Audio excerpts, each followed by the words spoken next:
झील के पास वाला भूतिया घर। गर्मी के दिन थे। सूरज भी जैसे रोज गर्मी की छुट्टियां मनाने के लिए निकलता था और राजकुमारियों का भी कुछ यही हाल था।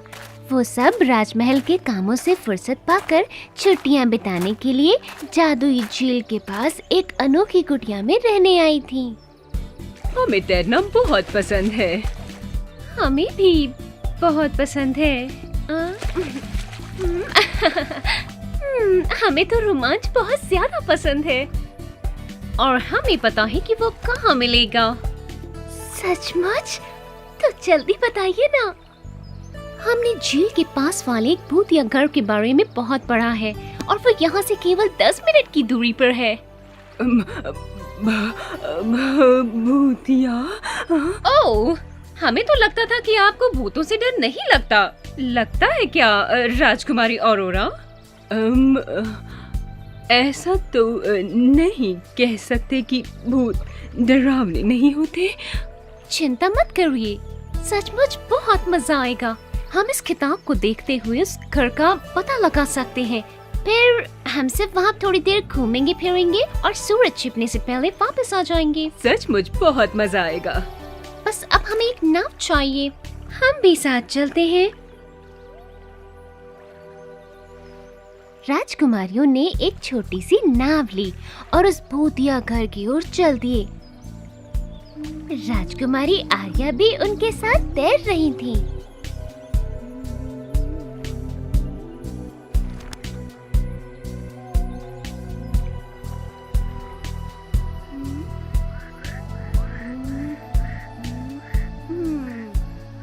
और जल्दी ही उन्हें कुछ ही दूरी पर एक वीरान और टूटा हुआ घर दिखाई दिया।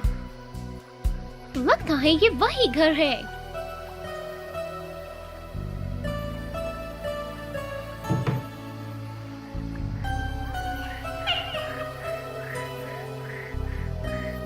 पता नहीं ऐसा करना ठीक होगा या नहीं।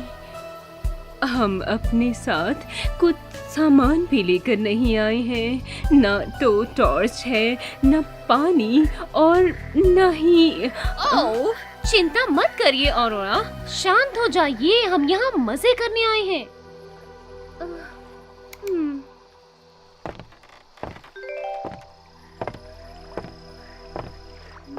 अंदर झील वाले घर को देखकर ऐसा लग रहा था जैसे कई सालों से उसमें कोई रह ही नहीं रहा था।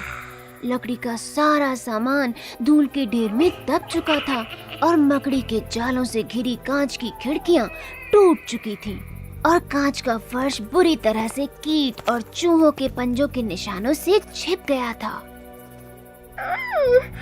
यहाँ तो किसी चीज के सड़ने जैसी बदबू आ रही है। ऐसा लगता है कि यहाँ की गंदगी और बदबू यहाँ की चूहों की वजह से है।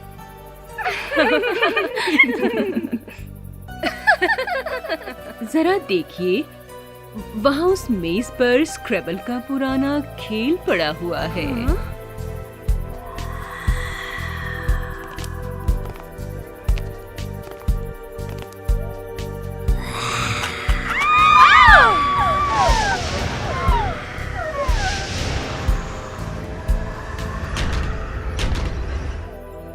हमने कहा था ना कि यहाँ आना ठीक नहीं है। ये झील वाला घर सचमुच भूतिया है। ये स्क्रैबल के अक्षर वहीं पर वापस रख दीजिए रपंजू। हमने रख दिया है। ये टुकड़े तो ये तो खुद ब खुद हिल रहे हैं। यहाँ से बाहर निकलते हैं।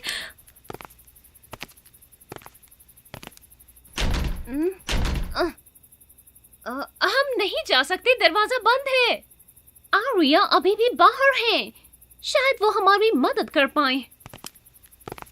आर्या! राजकुमारी आर्या!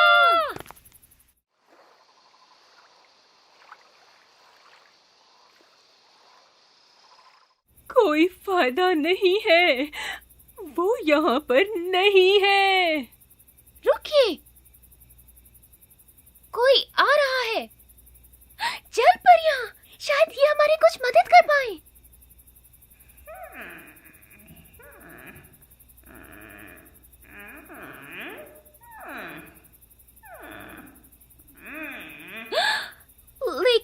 ये जलपरियां आर्या के राज्य की नहीं लग रही हैं। इससे पहले कि ये जलपरियां इस कांच के फर्श को तोड़े, हमें यहाँ से निकलना ही होगा। अगर हम आत्मा को वापस जवाब दे तो हाँ?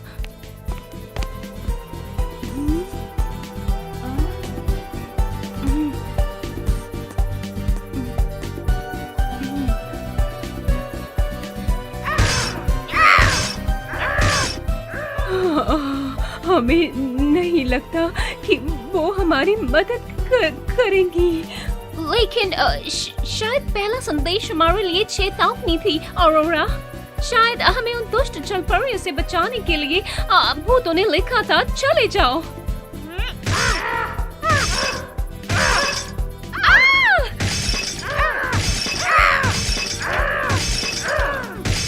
अब बहुत देर हो गई है।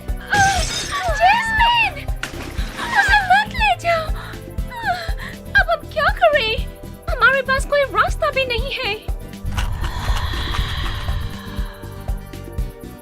जल्दी सब खिड़की से बाहर कूदिए।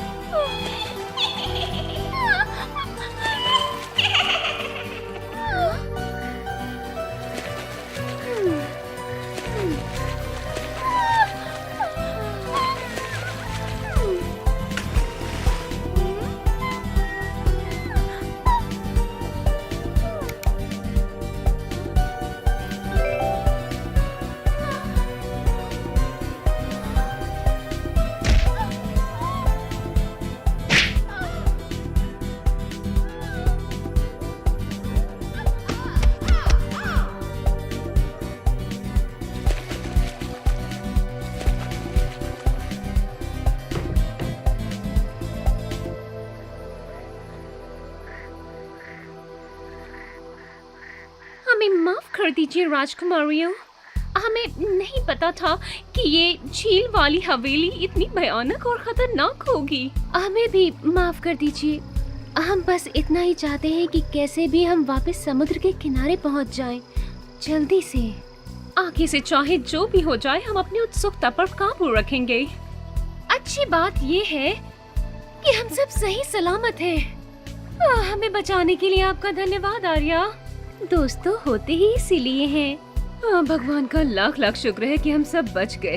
लेकिन हमें समझ नहीं आ रहा कि आखिर उन स्क्रैबल के अक्षरों को आखिर कौन हिला रहा था। वैसे हमारी किताब के हिसाब से उस घर में एक मछुआरा रहता था, अपनी बीवी और 2 बच्चों के साथ।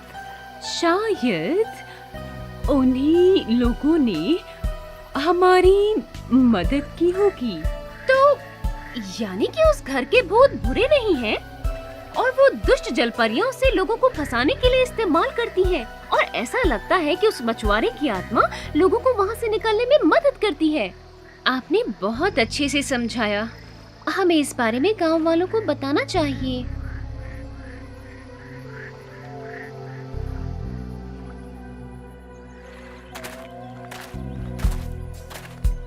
जब वो अपनी झील के किनारे वाली कुटिया में वापस लौटी, तो राजकुमारियों ने झील के किनारे वाले घर में उन दुष्ट जलपरियों से बचने के लिए एक सूचना तख्ती बनवाने के लिए कुछ मजदूरों को बुलवाया। लेकिन राजकुमारी बेला एक दिन वापस जाकर उस रहस्यमयी भूत के साथ स्क्रैबल खेलने के बारे में सोच रही थी।